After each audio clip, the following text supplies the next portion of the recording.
Tudo bom, pessoal? Prazer, meu nome é Luiz Felipe, sou psicólogo clínico.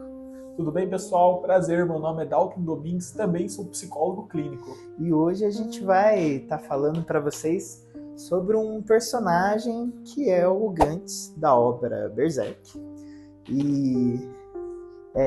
Outro dia a gente estava aqui, conversando sobre personagens que precisam de terapia, e o Gantz, com certeza, é um desses caras por diversos motivos que começam ali já na infância do personagem. Sim, na infância, e justo na infância trouxe traumas que ele levou para a vida toda. Sim, exatamente. Toda. Então, contextualizando um pouco, lembrando, gente, aqui vai ter spoilers, né? Acho que é importante, avisar, né? A gente não quer estragar a experiência de ler a obra aí de cada um. Mas no começo ali já, primeiro o Gantz é um personagem que ele nasce do corpo de um cadáver, né? Então, a moça que adota ele tem ali problemas mentais, né? Pelo menos é o que a obra dá a entender. E o pai adotivo dele, que é o Gambino, digamos que ele não é bem um exemplo de pai, né? Ele nunca quis ter uma criança ali junto dele, tanto é que ele coloca o Gantz em várias situações de quase morte, em frente a linhas de fogo de canhão, e depois ele virava pro Gantz e não confia em ninguém não, hein? Porque senão você já vai de arrasta aqui mesmo, né? Então, o Gantz teve uma infância muito complicada. Sim, é engraçado, assim, pela sua fala, dá para observar que ele, desde o começo, o pai dele já estava escrevendo como que ele deveria ser. Então ele nem teve tempo de pensar quem que é o Gantz.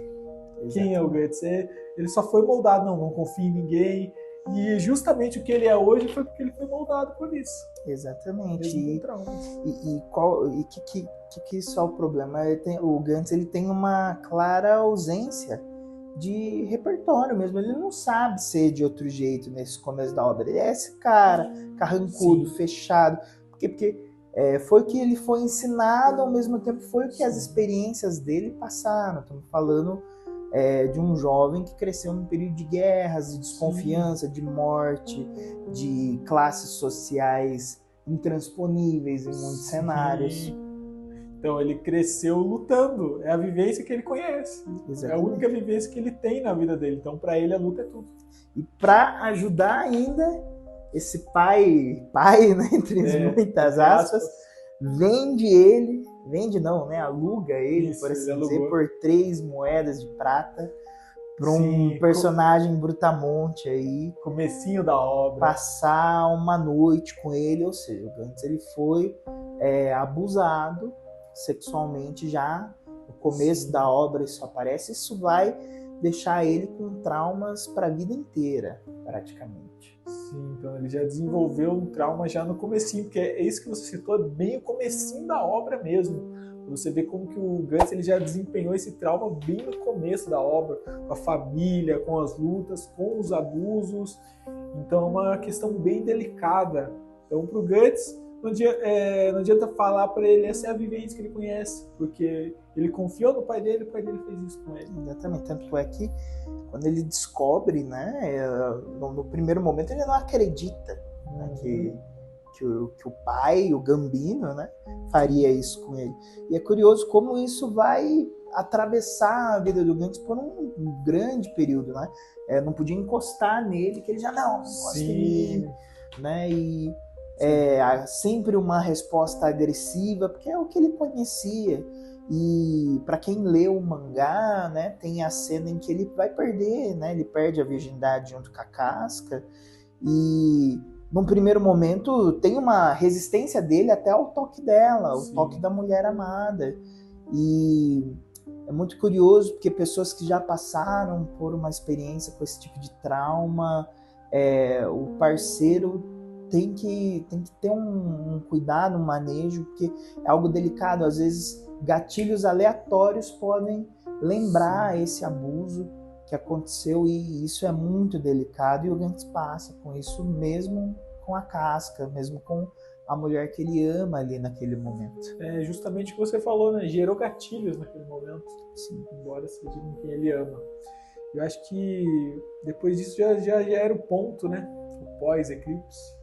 O pós-eclipse, o Gantz de antes do eclipse já era esse cara carrancudo, seco, grosso e poucas ideias, por assim dizer. O Gantz pós-eclipse, então, que daí entra aí o arco do Espadachim Negro, né? Sim, O Gantz pós-eclipse é um cara totalmente traumatizado e cego pelo quê? Pela vingança. Né? Ele decide que ele vai matar todos os apóstolos no mundo inteiro e ele literalmente bota uma espada na costa e sai caçando o bicho. Sim. E o detalhe, que agora também ele é perseguido pelos demônios, então ele tem que sempre estar em alerta. Sim, ele nunca descansa, ele não dorme. Ele, em alguns momentos, é difícil você ver o Gantz na obra comendo. Sim, né? Exato. Então, assim, que ser humano é esse que tá vivendo tudo contra, né? Ele não pode dormir porque os espíritos atormentam ele. De noite é uma luta sem fim. De dia tem os problemas que vão ocorrendo. Ele vai num vilarejo, ele não é bem-vindo lá, ele vai na caça dos apóstolos, que estão em tudo quanto é lugar, nesse mundo infestado de bicho, né? Que é o mundo de Berserk. Que é engraçado que mesmo antes do eclipse, ele já carregava essa máscara social, né? Porque o Gantz, ele era aquele cara que ele carregava, por trás disso ele era quebrado. Ele já tinha sofrido abuso, já tinha sofrido bastante. Jung falava muito disso sobre o self, né? Só que depois ele esqueceu o self seria o eu. Então, o Gantz esqueceu quem era o Gantz. Exatamente. Já não existe mais o Gantz lá. É um cara que está basicamente no piloto automático. Sim, porque ele se perde na vingança, né? Puxando um pouco também para as abordagens de psicologia na Dasein Análise, aí a responsabilidade existencial, ele perde tudo, porque ele fica cego pela vingança. No primeiro momento ele sai do bando do Falcão, justamente porque não tinha uma perspectiva. O que eu quero da minha vida? E daí ele sai do bando para tentar procurar isso. E depois, quando ele volta, ele, puxa, mas tudo que eu precisava já estava aqui. Por que eu não percebi isso antes? Por que eu só percebo as coisas quando eu perco? E depois, quando ele recebe aquele sinal que a casca podia estar correndo algum perigo, e ele volta para ficar junto dela, ele passa por isso de novo.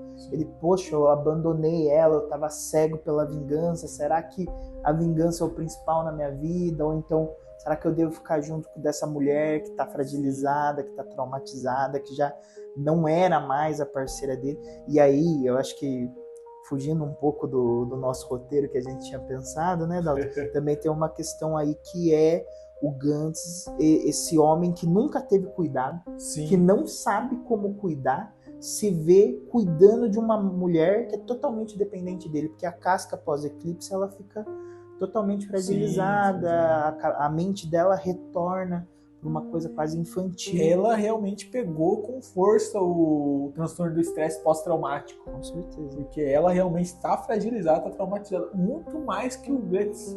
Que o Gantz, mesmo o Gantz também tem esse estresse pós-traumático, mas ele ainda vive nesse piloto automático, sempre viveu, então ele tá meio que acostumado com essa vida.